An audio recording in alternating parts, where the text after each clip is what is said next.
Cerita pagelaran karyan Karto Marsuti Buddha yo adi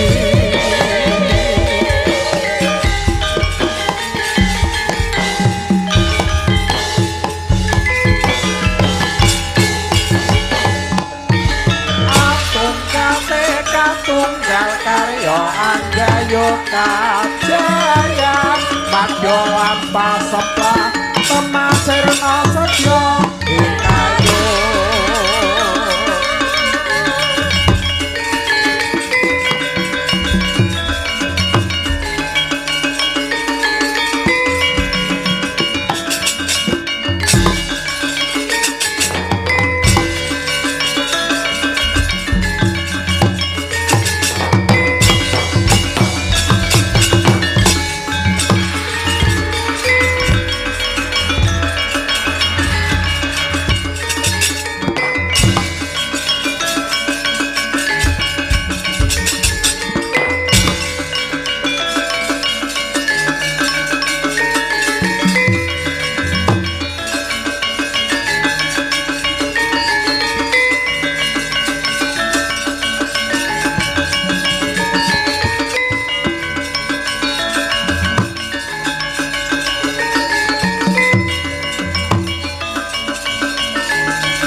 Raden Bimasena kula nyuwun pitulungan Raden kula mangtulungi nggih Den papan kula arang pangan angel golek gawean bondo simpenan kula inggih sampun telas Raden nenandur menapa-napa nggih mboten dadi nek panen didol mboten bejaji tambah lara kok ngombro-ombro esuk lara sore mati wontenipun namung wong-wong sing mboten rukun padha padudon plerok-plerokan oh Raden kula nyuwun pengayoman Raden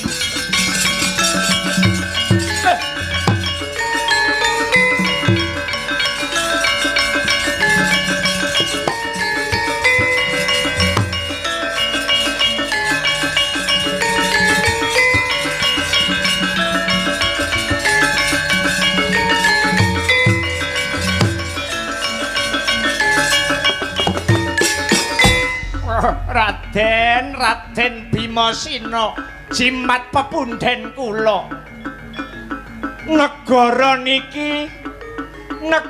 niki ajeng dadi napa Raden Werkudara kula niki dadi wong cilik kaya ditekek rina wengi mbayar pajak nyang dodo nganti sumpek mboten iso mbayar mung telek-telek mugi-mugi sing kula arep-arep mboten suwe melih nggih enten wong sing duwe utek janjine padha mulyake wong cilik ning endi pundi ora mulya malah kesrimpet utang 7 turunan arep wadul sapa wong negara niki hukume pun boten jejeg Raden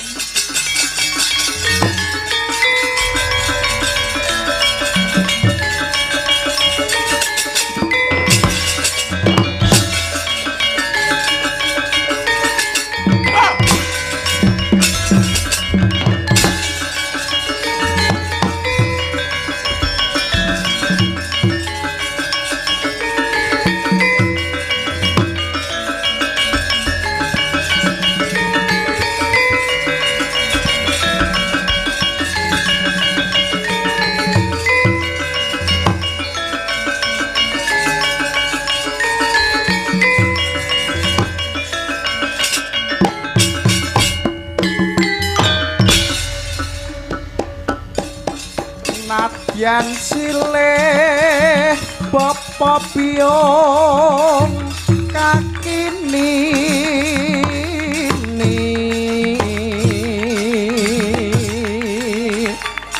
satu lernyang sana kalamun murutan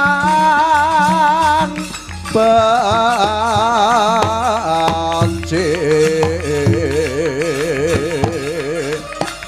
nora pantas yen den nuta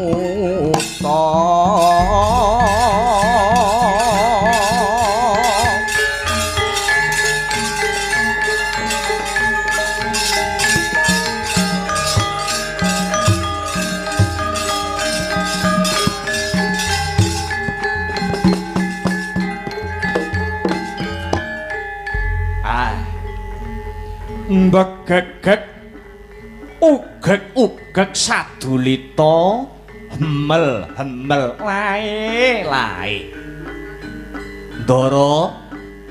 Ndara Bratasena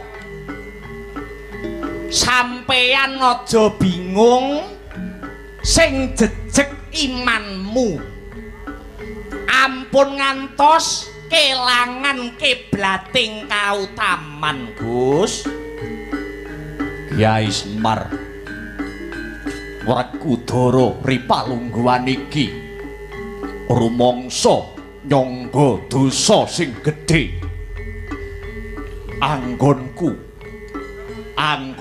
dadi satriyaning bangsa muspra tanpa guna ripalungguhan iki ngamarta sing kawentar tentrem kahanane malih dadi tintrim ngamarta biyen negara sing kondang ning saiki malah kebak ing panandang yen para kawula para among tani padha nangis jerit rereyongan iki dudu salahe sapa-sapa nanging iki lupute para sentana praja ya klebu Werkudara kowe tutura Kyai Semar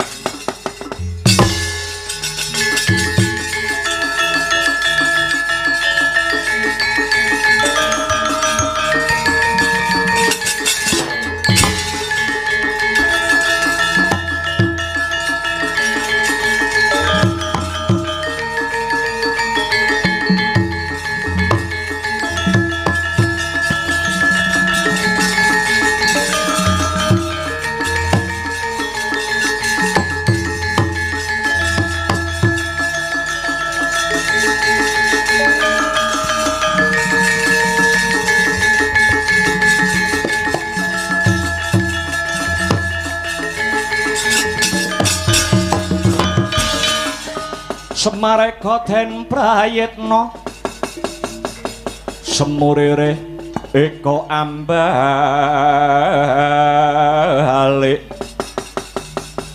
titiyani kantayani ong trisanya purnama sasi gilar-gilar semedining tengahing latahar milangono lintang Bima Sakti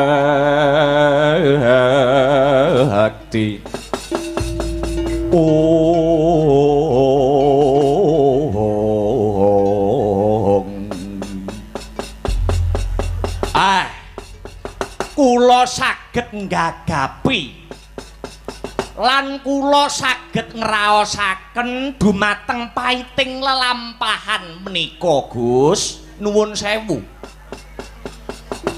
sewu mang eling-eling pitungkase para sarjana kang sujaning budi duk rumuhun para sepuh Para sepuh riyen nate paring dawuh, urip iki saka sapa, urip iki arep ngopo, pungkasane urip arep kepiye. Menika kandhanipun jlentrehipun para sarjana sujaning budi duk rumuhun den.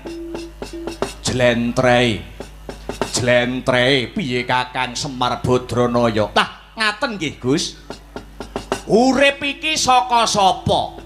Urip kuwi arep ngopo, pungkasane urip arep kepiye? Urip iku saka sapa? Urip niki nggih peparinge sing gawe urip, peparinge Gusti ingkang purbeng dumadi.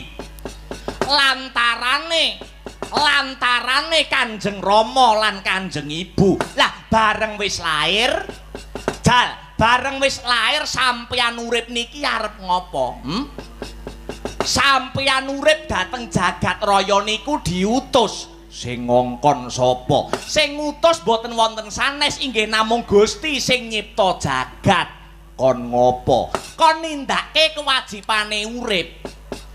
Manut kalih kodrate dhewe-dhewe. Yen kodrate dadi tani, dadiya tani sing becik. Yen kodrate dadi guru, dadiya guru sing becik. Lah yen sampeyan kodrate dadi satriya, nggih mang dadi satriya sing apik, mang dadi pejabat sing becik. Ngayomi para kawula cilik. Ibarate wayang menika manuta karo pakeme dhewe-dhewe. Mongko sakniki Gus, mongko sakniki kawula ora bisa ayem, negara ora bisa tentrem, merga pakeme dhewe ora rampung, senengane ngubek-ubek pakeme wong liya. Nggih napa mboten? Lho niku lho kanca kula akeh. Ngoten. Mangkono Kyai. Nggih. Dadi urung karuwan pakeme ditindakake kanthi bener becik wis ngurusi pakeme wong liya. Niki sing marake geger, niki sing marake kisruh. Pungkasane urip kepiye? Pungkasane nggih bali dhateng ngarsane sing maha urip. Tembunge Islam, innalillahi wa inna ilaihi rajiun. Elek-elek Semar niki nggih putune Kiai, ngoten lho. Dadi ora ketang sithik nggih saged tutur-tutur dhateng jengandika ingkang kula tresnani dados bendara kula. Mangkono Kyai Semar. Nggih. Lah nek pun menungso bali, dhateng pangeran, bali dhateng Gusti sing ngakarya jagat. Ibarat gajah mati ninggal gading, nggo pipa regane larang. Nggih napa nggih? Gajah mati ninggal gading, nggo pipa regane larang. Macan mati ninggalo lulang, dinggo reok regane ya larang. Ayo nek menungso mati arep ninggal apa? Pol ngetepo rak ninggal utang to. Nek ra ninggal utang ya ninggal perkara. Tinggalen amal-amal sing soleh, sing murakapi kanggo para bebrayan agung. Nadyan menungsane wis ora ana, ning darmane kewajibane isih dilestarekke para bebrayan agung. Kyai Semar, dos pundi Ndara? Dina iki para among tani ana negara Ngamarta lagi nandhang susah. Bima Sena duweni krentek kepengin bebantu among tani ana ing Karang Pradesan. Kanthi cara menapa? Paduka badhe mbantu para among tani. Werkudara bakal mbendhung Kali Serayu Kakang Semar.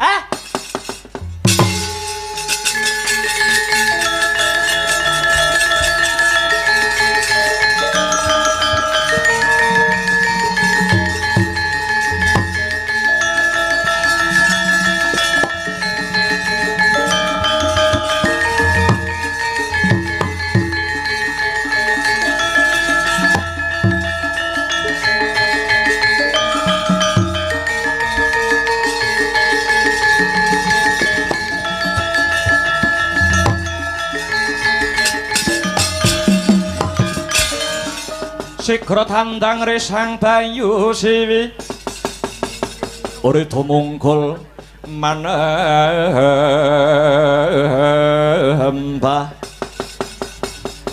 anglir boyo kuntat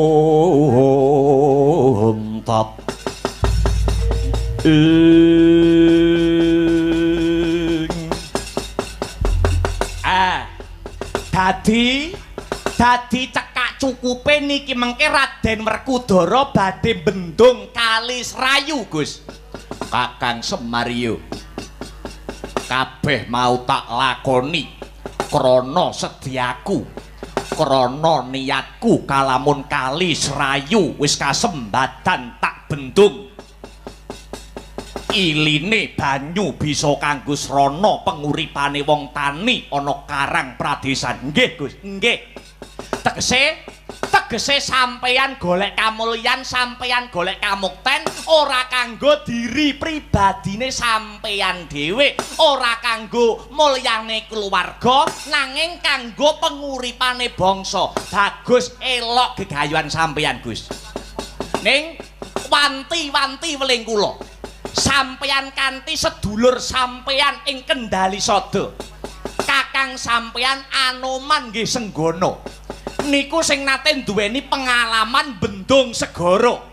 Bendung Samudra Hindi wonten lakon Rama Tambak Duk Kepungkur. Kyai Semaria nggih. Sampeyan rembukan kalian Kakang sampeyan Senggono, sampeyan nganggo tekad satriya tanah Jawa. Mugi-mugi gegayuhan ingkang luhur anggenipun paduka badhe mulyakaken para kawula, mulyake para among tani saged kasembadan Gus Ndara Bimasena.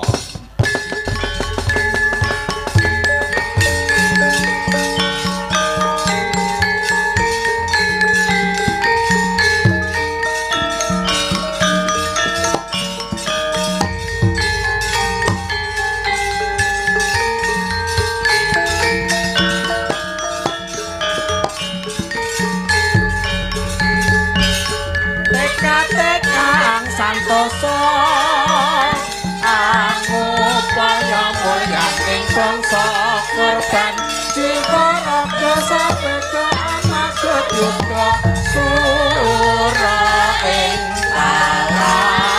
Alastrayaku jatine satriya kang utama.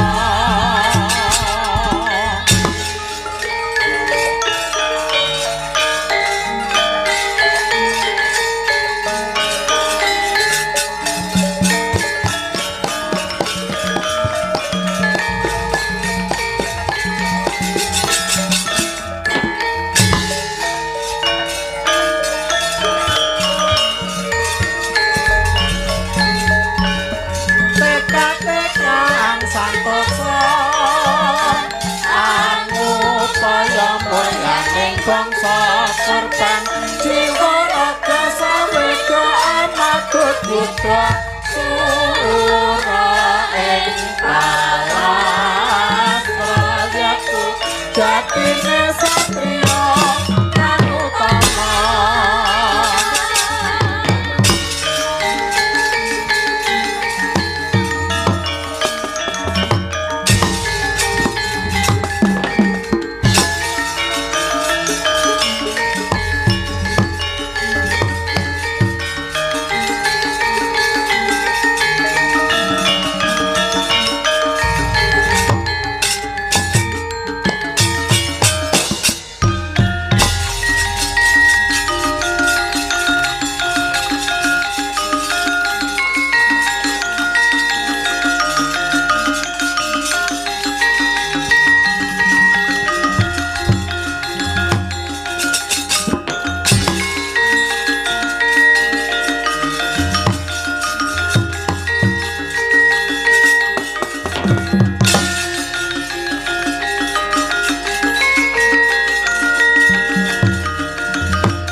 Rekata Dyan Bratasena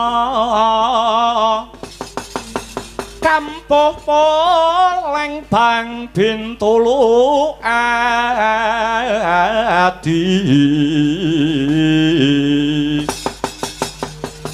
sarira ngamula dumung kodhek wok simbar jaja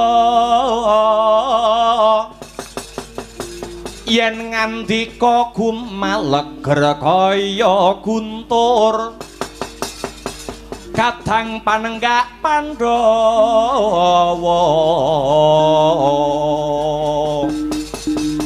kaya lindu yen lu maris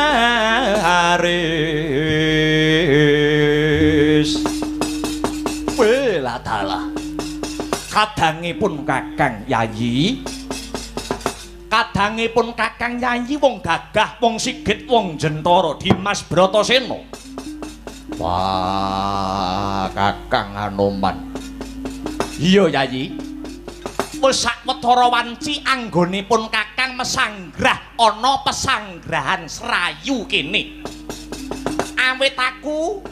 awit aku nampa atur saka jeneng sira Yayi Bratasena Tri Ari Kawuri utawa telung dina kepungkur Dimas Werkudara nganti kakangmu senggana kelawan para putra Pandhawa supaya kinen mesanggrah ana kali Serayu kene sabab ana babakan kang butuhake pambiyantune pun Kakang Sajarwa Dimas apa sing kudu tak bantu Werkudara Kakang Anoman piye aku ngrungokake lan ngrasakake panjriting para kawula ing negara Ngamarta luwih para kadang tani bebasan uripe ing Ripalungguhan iki kaya dikiwake ngono Yayi iya arep nandur wae kangelan uba rampe uga kangelan karana banyune sing kurang keterak ketiga dawa babar pisan ora ana udan mula gumregah sing dadi rasane Werkudara gumregah sing dadi kerekate Bimasena aku kepengin Werkudara kepengin bebantu marang kadang Among Tani kanthi cara apa anggonmu mbantu marang Pok Among Tani Werkudara Bratasena bakal mbendung kali Serayu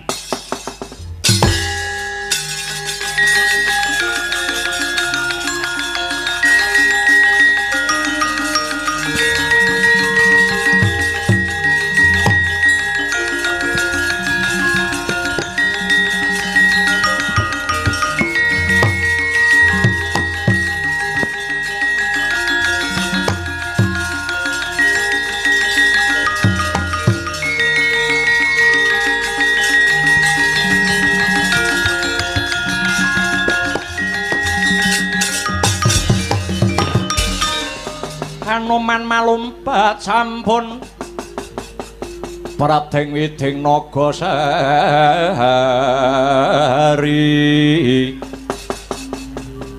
mulat mangandhap gadingal ing ladalah adiku Dimas Werkudara bareng siat ngucap kang kaya mangkono saknalika pun Kakang eling lelakon jaman kepungkur pun Kakang nate suwita kelawan pepundhenku Nalendra ing Pancawati Denda Prabu Sri Rama Wijaya biyen ya nate Dimas biyen ya nate Sri Rama Wijaya kuwi ora bendung Bengawan nanging malah bendung wujuding segara ya kuwi wujute Samudra Hindi nanging ora merlokake banyune nambak ilining samudra gawe kretek gawe dalan perlune kinarya nyabrang para kadang-kadang wanara anggone bakal nglurug perang mapan ana ing negara Ngalengka Werkudara iya wis saiki mengkene dina iki pun Kakang lan Siadi ayo tumandang gawe. Yen perlu kayu sing gedhe dirubuhake, watu sing gedhe-gedhe didongkeli. Mengko para kadang-kadang Kanoman anak-anakmu kabeh padha dikirapake dikon tumandang gawe ya kalebu para kawula ing Karang Padesan Werkudara. Mangkono iya. Aja duweni rasa pangresula ya Werkudara. Lan ora susah dadak pamer gila. Aku wis ora susah. Kabeh derajate padha Yayi. Piye? Piye yen kira-kira pun Kakang duweni panemu mangkono Werkudara? Ya aku Paduk. Werkudara sarujuk. Anak-anakku kabeh Antarja, Gatotkaca lan Antasena melu-melu tandang gawe. Sing ora gelem jumangkah, sing ora gelem kumrembyah. Ora susah ngaku anake Werkudara. Nok ngestuaken dawuh Rama Kyai, ngestuaken dawuh Duh Rama Kyai. Ya, aku manut apa sing dadi kandhamu kabeh, Pak. Ya. Kowe kabeh dadi bocah nom-noman. Aja duweni pitakonan negara wis menehi apa marang kowe nanging pitakonane genti diwalik. Kowe kabeh wis labuh apa marang negaramu. Gegayuhan luhur iki kabeh, gegayuhan iki kabeh mung kanggo srana kamulyane para kawula ing Praja Ngamarta, utamane para kadang tani ing negara Ngamarta. Ya. Wis ayo enggal ditindakake ya Yayi. Enggal ditindakake pakaryan iki mbarengi Sintrang Samirana sedya hayu muga-muga bakal manggih rahayu ya Dimas Werkudara.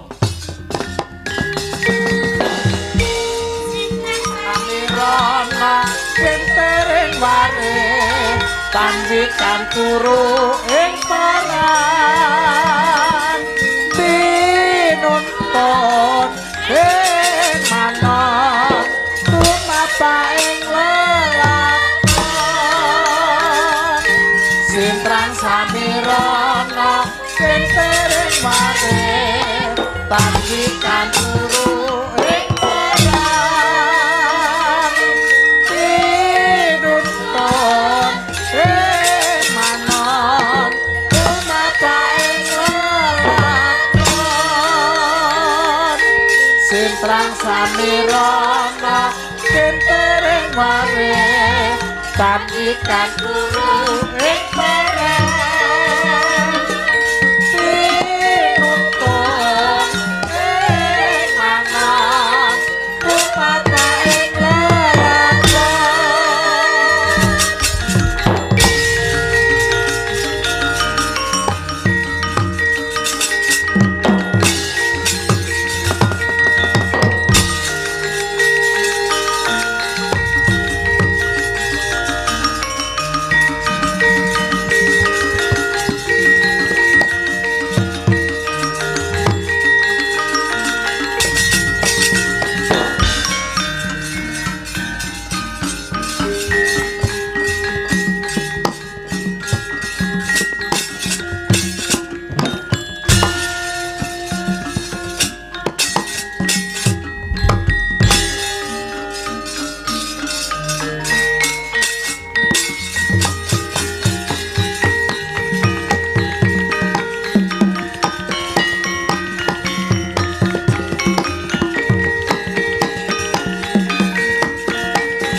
tetel gayung gegono ore sang rama daya padyana yaksa gungjang krama namane wel katak sini jejagi jroning wareh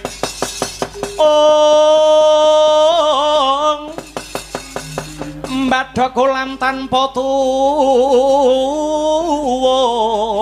mina-mina jro jaladri mila gugu saben ari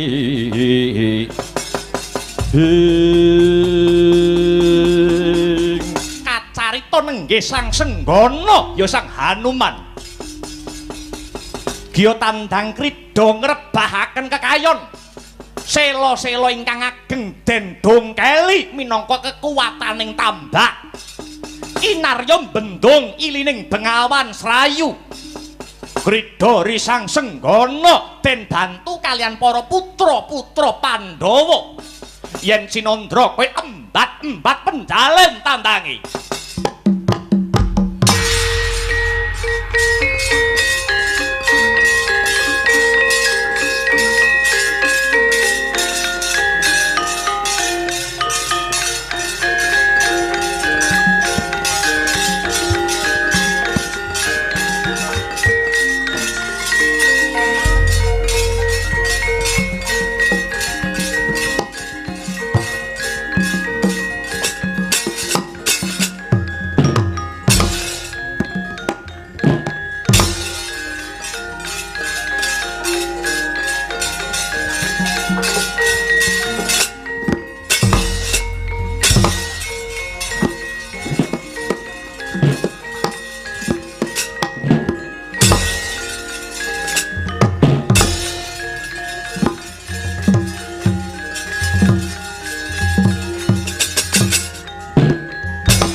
wonten gambar rukmi linemekan babut sinandar sari sari ungaling kangsa satamaan ngrarangin prona yaka mantri yang bupati jajal ambabar dumugi jawi sang nata asun sasmita pratondo wijiling sato sang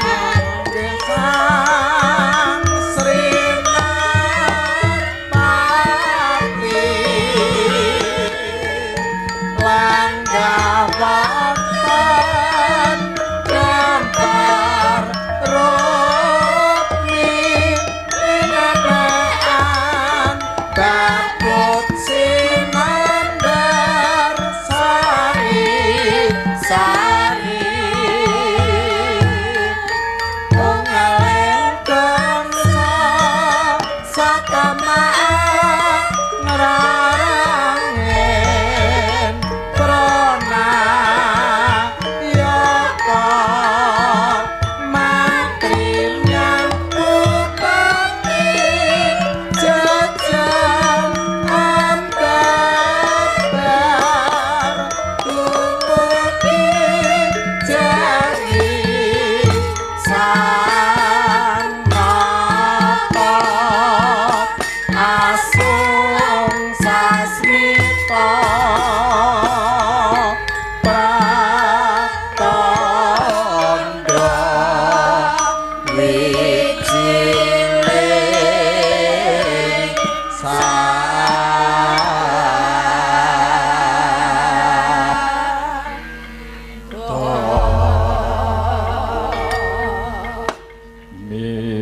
mijil langenira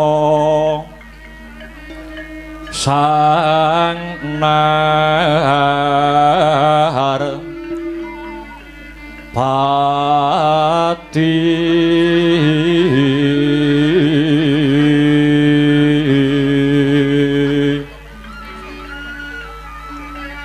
lampah hira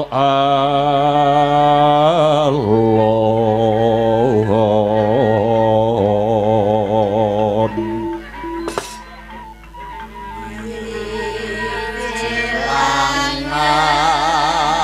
langanira sang nar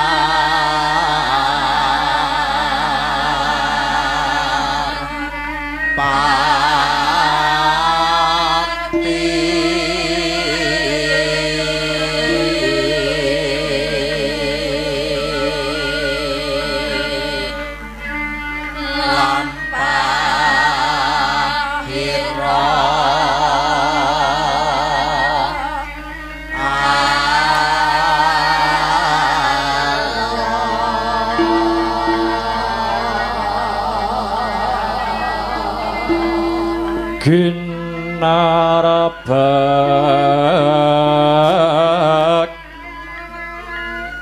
Badaya yuwarna nira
Iwang Suksma ngadili nuwih muga ngayomana mring panjenenganing ingsun kula nuwun dereng dangu pangestu karo jagat Yayi dahat katedha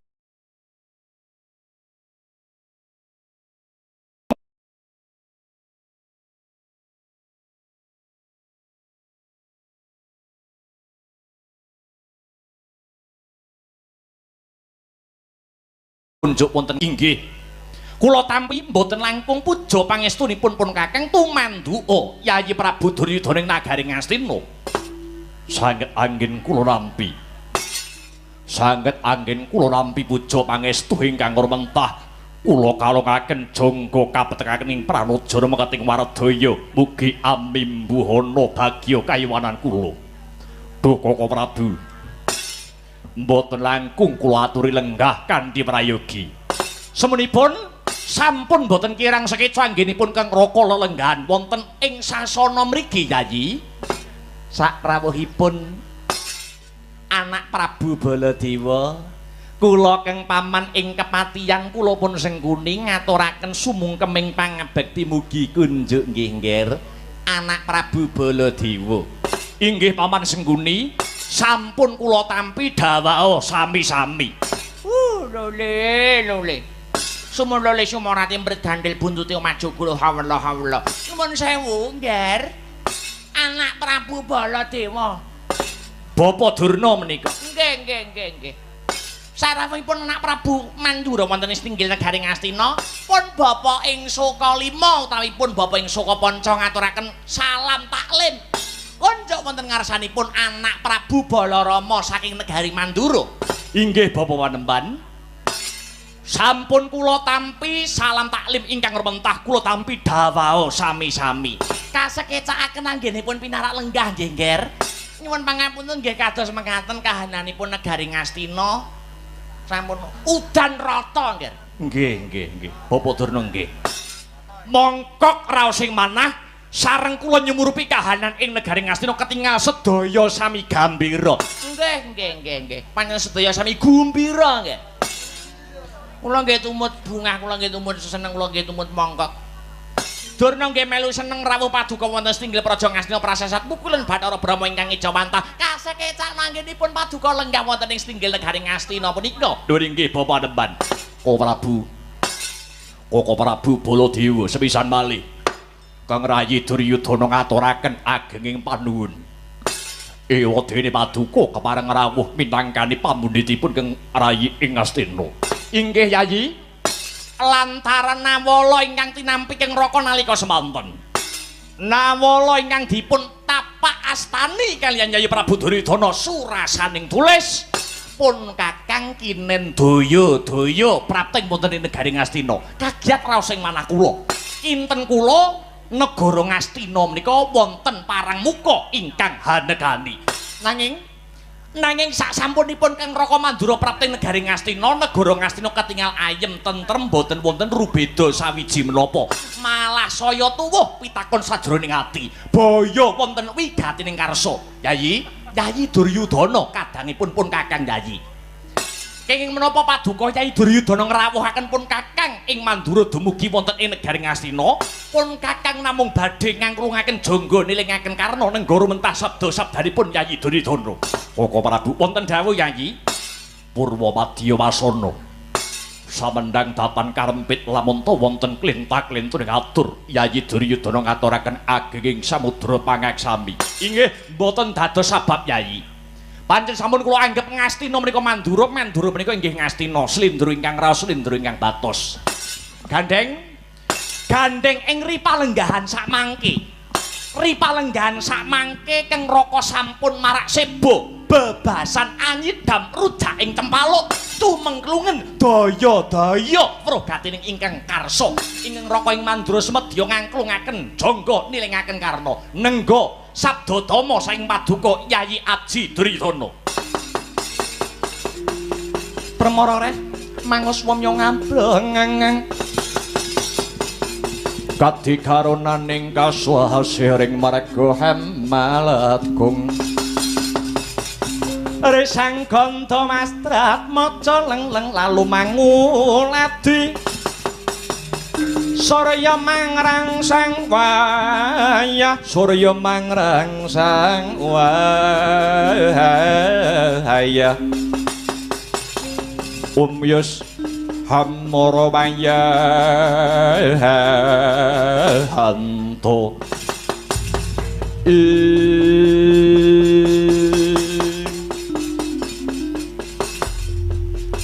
Koko Prabu, menawi wonten sisiping atur kula nyuwun lumunturing sih samudra pangaksami.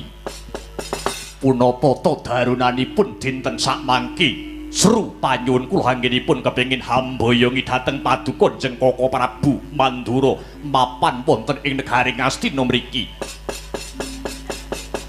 Blaka suta blak kutang terus terang dinten sakmangke Kang Rayi Duryudana nembe ke taman ribet jibek bebek raosing manah kula saking pamawas kula namung Paduka Jeng Koko Prabu Baladewa ingkang saged ngudari reruwet madhangaken weweteng menika Koko Prabu ingkang dipun kersakaken Yayi Duryudana kadosa pundi Yayi? Koko Prabu ingkang tansah gumana musik wonten ati kula mboten wonten sanes kejawi namung kodrating jagat ingkang sinebat perang ingkang binjang dumadi wonten ing Tegal Kurusetra ingkang nama Perang Agung Baratayuda Jaya Binangun. Perang kala wau perang ing antaraning Pandhawa lan Kurawa. Inggih awit perang ing antaraning Pandhawa lan Kurawa kala wau ingkang siyang pantaraning dalu tansah nyerimpet nyandung wonten batos kula Koko Prabu ingkang dipun kersakaken babakan Perang Agung Baratayuda Jaya Binangun kadosa pundi Yayi? Koko Prabu nyuwun pangapunten. Mila nganti Duryudana ngundang Paduka Koko Prabu Baladewa menawi benjang perang Baratayuda Jaya Binangun sida kelampahan nyuwun sewu. Paduka Koko Prabu Baladewa badhe mbantu Pandhawa menapa mbantu para Kurawa. Prasajan kemawon blaka suta jujur kemawon kalih kula. Paduka benjang nek sampun perang Baratayuda Jaya Binangun Paduka benjang nek sampun nemoni lelakon pisah rombongane dewi-dewi. Paduka ngeboti Pandhawa napa Kurawa? Yayi, kula aturi nyekseni. Sedaya ingkang lenggah mapan wonten ing setinggil negara Ngastina kula aturi midhangetaken lan niteni dhateng ucape Prabu Baladewa. Benjang sak mangsa-mangsa Baratayuda menika dadi, sak mangsa-mangsa Baratayuda menika kelampahan, Baladewa mboten badhe mbantu dhateng para Pandhawa.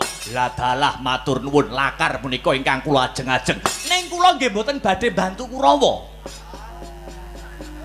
Wis padha kecut ngene. Kok kados mengkaten niku dasare napa wewatone napa ngagem nalar ingkang kados pundi, Nger? Ngaten Paman Senguni. Baladewa niku wong tuwa, tegese tuwa niku kudu bisa tinuwa tuwa lan kudu bisa tinuwi-tuwi. Tegese wong tuwa kudu kena kanggo conto, tegese wong tuwa niku kudu kena kanggo gondelan. Mongko para Pandhawa niku taksih kadang kula, Kurawa menika nggih taksih kulit daging kula piyambak. Dadi upama Baladewa niki mbelani salah siji, nyuwun sewu Yayi. Ana paribasan bacok-bacok lan desan dengkul, sing dibacok tugel dengkule melu tatas. Kejawi saking menika do Yayi. Baladewa niki ya ora kepengin diarani wong tuwa sing bancinde banciladan.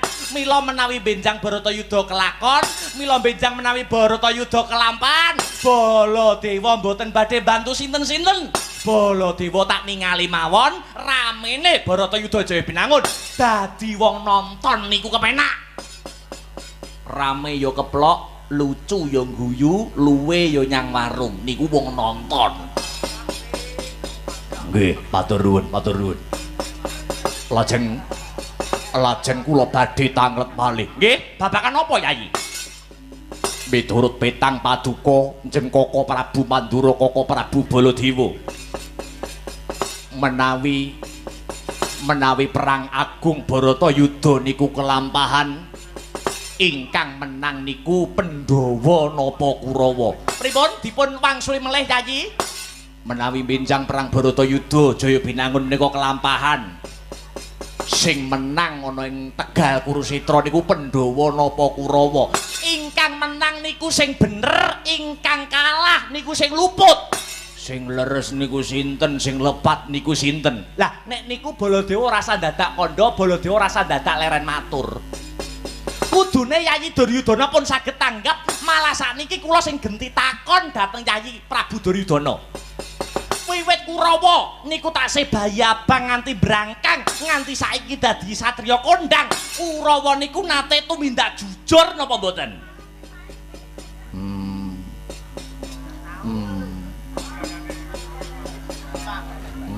Pripun?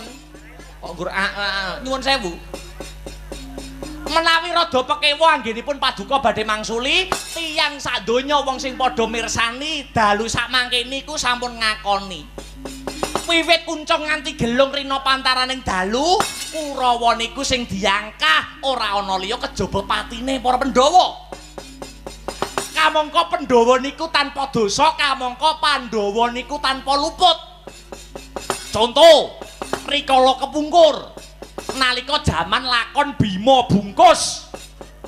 Jabang bayine Bratasena, jabang bayine Werkudara ingkang riyin wujudipun bungkus dibuang, dibucal mapan ana ing tengahing alas supados angsal pangruwatan. Nanging kepripun?